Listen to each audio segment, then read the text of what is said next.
Boa tarde, meus amores, tudo bem com vocês? Bem-vindos a mais uma aula de História. Como a Pró explicou lá no grupo, nossa aula de hoje ela foi dividida em alguns momentos, tá bom? O primeiro momento é esse que estamos tendo aqui, com a aula gravada, tá? A Pró vai abordar mais as coisas do livro, um pouco sobre o assunto.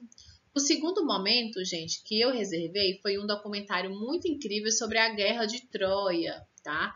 Um dos assuntos que mais cai de verdade em algumas provas de vestibulares. Então, eu acho bem interessante que nós tenhamos esse conhecimento sobre a Guerra de Troia, tá certo? E a terceira parte da aula vai ser a realização das atividades, que aí nós temos a atividade do livro, que eu deixei aqui, tá lá no finalzinho da aula eu coloquei as atividades que vocês têm que fazer, mas uma outra atividade sobre o documentário. Esse documentário não vai ser só a nível de conhecimento, tá bom? Vai ser a nível de nota também. Deixei uma atividade bem interessante para vocês fazerem. Vamos fazer com base no documentário, certo? Essa atividade também já está disponível lá no grupo. Daqui a pouquinho eu falo um pouco mais sobre ela. Então, vamos aqui. Nós estamos estudando essa civilização muito incrível, a civilização grega, e nós comentamos nas nossas duas últimas aulas um pouquinho sobre eles, sobre como eles contribuíram para a formação da sociedade atual, de como os gregos se relacionavam, como era a estrutura política. E a Pró comentou com vocês também, principalmente sobre isso, sobre a divisão da história grega. Nós temos um período pré-homérico, o período homérico, e o período arcaico, certo? Ou seja, Grécia homérica, Grécia pré-homérica e Grécia arcaica. Pronto, mas quem foi esse Homero? Bom, gente, existem algumas divergências sobre quem foi realmente Homero, se ele existiu, mas basicamente esses nomes da Grécia têm essa relação com Homero, certo? O nome dele. Porque Homero ele foi um dos grandes nomes da cultura grega. Isso mesmo, a cultura grega, de certo modo, só ficou muito conhecida por causa de Homero. Ele escreveu poemas românticos, principalmente uma história que está lá descrita em Ilíada e Odisseia. Lá no documentário vocês vão entender um pouquinho sobre o que é que fala esses dois poemas, digamos assim, poemas que viraram peças, que viraram filmes. E Homero ele foi um dos grandes nomes da cultura grega, tá bom? Então, nós tivemos aí o período pré-homérico, o período homérico e o período arcaico, tá bom? Do desenvolvimento da civilização grega. Então, vamos falar um pouquinho sobre o período pré-homérico. Gente, isso que tem aqui, como a próxima comenta com vocês, são resumos, tá? Que eu faço e trago do capítulo. Claro que vocês têm que fazer também a leitura do capítulo, porém eu já trago aqui o resumo para que nossa aula seja mais proveitosa. Então eu vou ler e comentar aqui com vocês. Então esse período pré-homérico que foi? Ele se origina no desenvolvimento da civilização grega, tá, gente? É tanto que nesse período pré-homérico nós não temos tantos indícios, tantas informações, a não ser os artefatos que foram encontrados, sejam eles artefatos físicos, tá? Sejam eles esculturas, pinturas, até mesmo os ossos e outras coisas que foram encontradas desse período datadas de não sei quantos milhares de anos antes de Cristo, tá? Então, origina o desenvolvimento da civilização grega que foi constituído pela miscigenação de diversos povos da antiguidade que invadiram a região. Aí nós temos os cretenses, equeus, jônicos, eólicos e principalmente os dórios. E aí, gente, nós também já comentamos sobre isso na nossa aula anterior, no documentário que assistimos, que fala um pouco sobre a formação da civilização grega. Não foi uma civilização que se formou do dia para a noite, e principalmente, como vimos lá sobre a geografia da Grécia, eles tinham alguns fatores que impediram que a civilização grega ela fosse homogênea. Homogênea é igual, gente. Então, muitos povos acabavam ficando distantes uns dos outros por causa das montanhas. Isso acabou fazendo com que, mesmo a Grécia sendo um todo, em cada lugar, cada povo tivesse seu tipo de cultura, dentro da cultura também o seu tipo de religião, o seu tipo de economia, de governo. Então, esses fatores geográficos influenciaram muito, tá bom? Então, assim, com a influência cultural desses povos, surge a cultura grega, num período de quase 100 anos, marcando essencialmente as invasões de diversos povos indo-europeus, tá, gente? Então, tivemos a invasão de povos asiáticos e europeus também à Grécia. Lembra da Grécia onde fica? A Pró mostrou na última aula. Inicialmente, esses povos foram conquistando áreas próximas ao sul da Península Balcânica, entre os mares Jônicos, Egeu e Mediterrâneo. Lembra que a Pró mostrou? Jônico por causa das ilhas, Egeu e Mediterrâneo. Então, a Grécia ficava ali cercada desses 3 locais. Ocorreu a primeira diáspora grega, ou seja, a dispersão da população grega em diversas partes. Então, por que foi, gente, que os gregos se dispersaram? A Grécia ela era muito visada, ela era muito cobiçada. Então, vários povos acabaram invadindo o território grego por ela ser ali localizada em uma parte do planeta em que ficava muito propícia, muito boa mesmo para o comércio marítimo, que era o comércio daquela época. Então, os gregos passaram sim por várias invasões de vários povos, inclusive da ilha de Creta também, que vamos falar sobre ela na instante. Então, os aqueus foram os primeiros a chegar, tá? E dominar parte dos povos que habitavam tais regiões, fundando a cidade de Micenas, um importante centro político, econômico e cultural da época. Opa, Micenas, gente, tá lá falando no nosso documentário também, tá?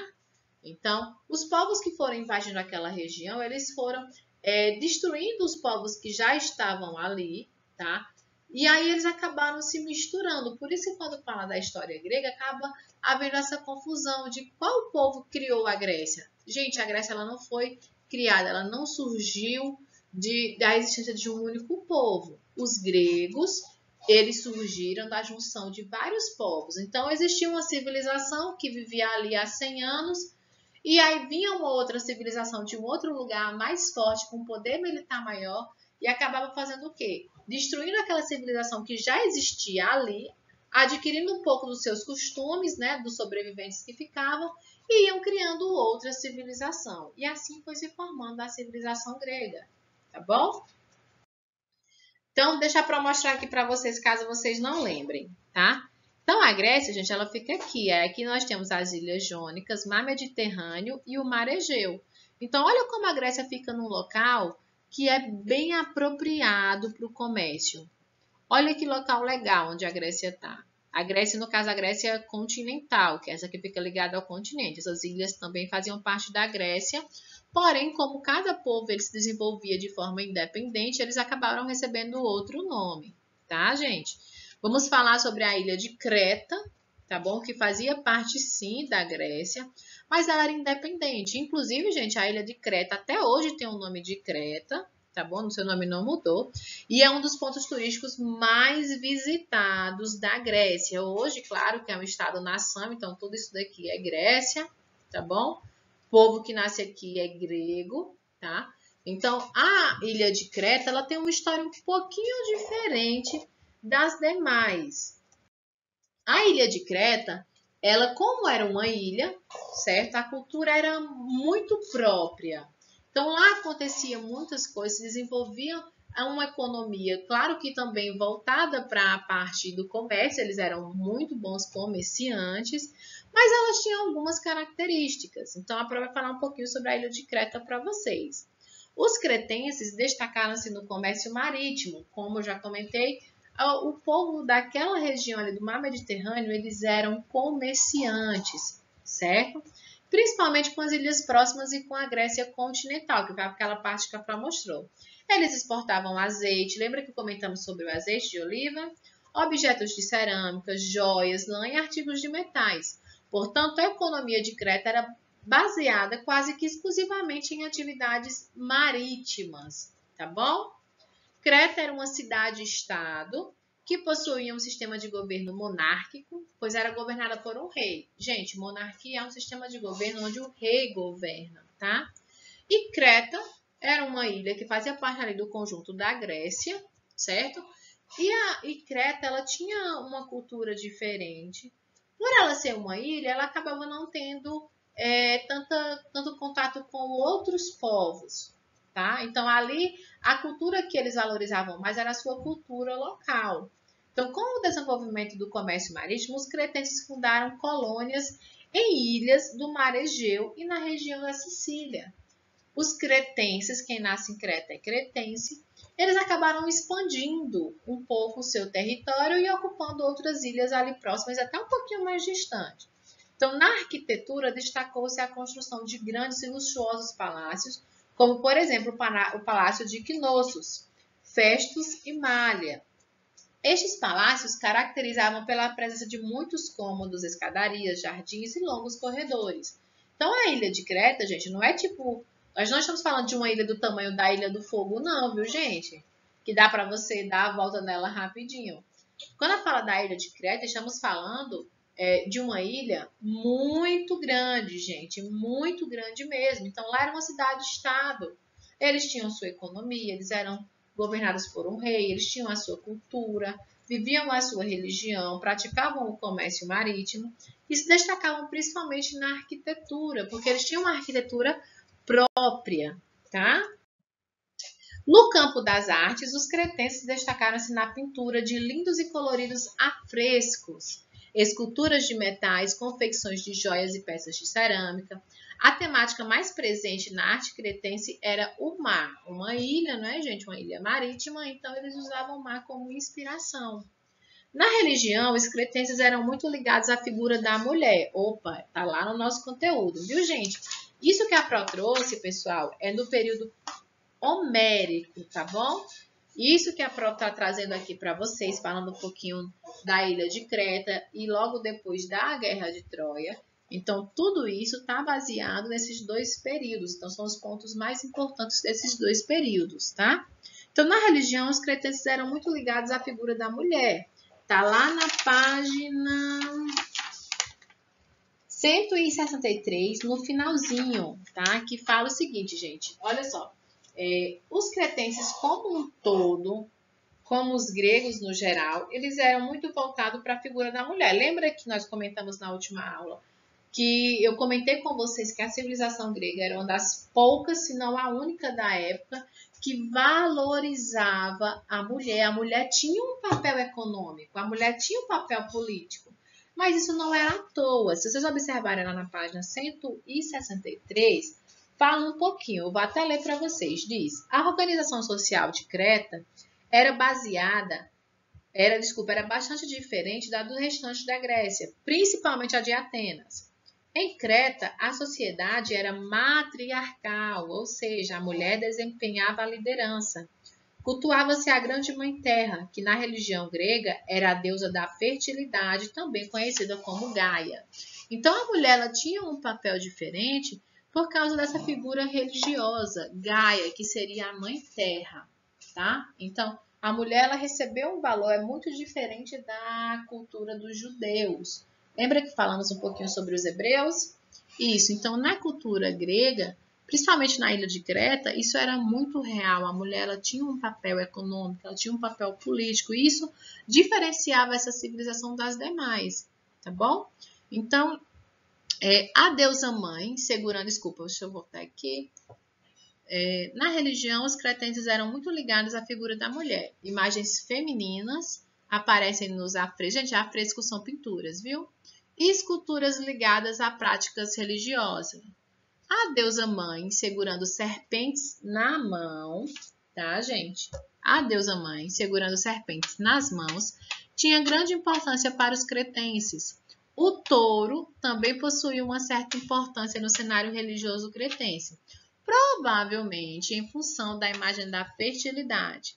A Pró vai comentar um negócio sobre o touro, deixando com vocês. Os cretenses realizavam várias festas em homenagem ao touro, em que homens pulavam nas costas do animal.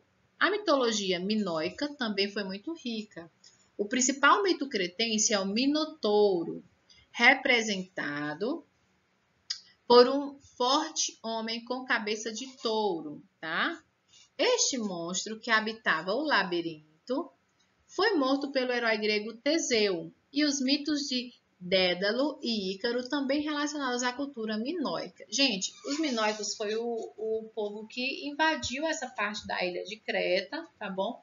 e povoou esse local, certo? Então, vamos falar um pouquinho sobre o Minotauro, tá? Minotauro ou Minotouro, tá, gente? Tem essas duas, não tem problema. O Minotauro, ele foi um mito cretense criado pelo rei Minos. Ó, Mino vem do rei Minos, tá? Então, para assustar seus inimigos, o rei Minos criou essa fábula, esse mito, de que o Minotauro, ele seria a junção de partes do corpo do homem com partes do corpo do touro. E ele ficava meio que protegendo a ilha de Creta. Eu vou mostrar uma escultura para vocês, tá? Claro que isso atraiu muitos curiosos em busca do labirinto do Minotauro. E claro que isso é uma mitologia, só que ajudava bastante o rei Minos a manter os inimigos afastados da ilha de Creta. Eu vou mostrar para vocês, não parece muito com a imagem que se tem de um Minotauro, olha só. Ele era assim, essa é uma escultura, tá, da época, e eles retrataram esse mito desse jeito, partes do corpo do ser humano com a cabeça de touro. E também eram as pernas de touro, viu, gente? Só tinha o tronco do ser humano, tá? Então, falando rapidinho sobre a ilha de Creta ainda. Então, gente, vários povos, eles se direcionaram para a ilha de Creta, porque a ilha de Creta, pessoal, era como se fosse uma galinha dos ovos de ouro. Todos os navios passavam por lá. Então, era uma ilha, era um povo, uma cidade-estado muito rica. Então, muitos povos tentaram invadir, inclusive os jônicos, os eódicos, os tessálios, tá? Só que o povo que realmente invadiu e dominou a ilha de Creta foram os dórios. Eles dominaram a ilha de Creta e ocuparam aquele espaço, tá bom? Então, essas são as principais informações que nós temos sobre esse período pré-homérico. Dentro do período homérico, nós já temos aí como principal vestígios desse período a Guerra de Troia. Gente, esse povo sempre viveu em guerra. A Guerra de Troia, que foi descrita por Homero, ela realmente existiu ou não existiu? Segundo os livros, eles se baseiam em algumas teorias, que inclusive é o que vai falar um pouquinho sobre lá no nosso documentário, tá bom? Na página 165, terminando essa parte do nosso assunto, vai falar um pouquinho sobre a Guerra de Troia, mas aí vamos comentar quando for na próxima aula, depois do documentário, tá certo? Bom, nossa aula foi rapidinho hoje, essa é a primeira parte da aula, a segunda parte vem agora. O que é que vocês vão fazer? Preciso fazer a atividade agora? Não, gente, não é para ninguém fazer a atividade agora depois de assistir essa aula. Depois dessa aula, vocês irão assistir ao documentário, tá? Depois de assistir ao documentário, é que vocês respondem às atividades. O documentário vai complementar essa parte do assunto, tá bom? Então, olha, que dia para entregar tudo isso? Vocês têm até quinta-feira para me entregar. Quando for quinta-feira, no horário da nossa aula, a prova vai entrar. Gente, quinta-feira não. Quinta-feira nós não temos aula porque é dia dos professores, é feriado, tá? Então, eu vou deixar essas atividades com vocês me entregam ela na terça, na nossa próxima aula ao vivo. Vocês, assim que entrarem, a prova vai vendo as atividades de vocês e lançando as notas, tá bom? Então, vocês têm aí esses dias para assistirem ao documentário, realizar a atividade do livro, tá? Não deixem de fazer, pessoal, porque a atividade ela vale nota, certo? Então, espero que vocês tenham gostado da forma como eu organizei nossa aula hoje. Assistam ao documentário e qualquer coisa pode me chamar. Então, um beijo, um cheiro e até a próxima aula, pessoal!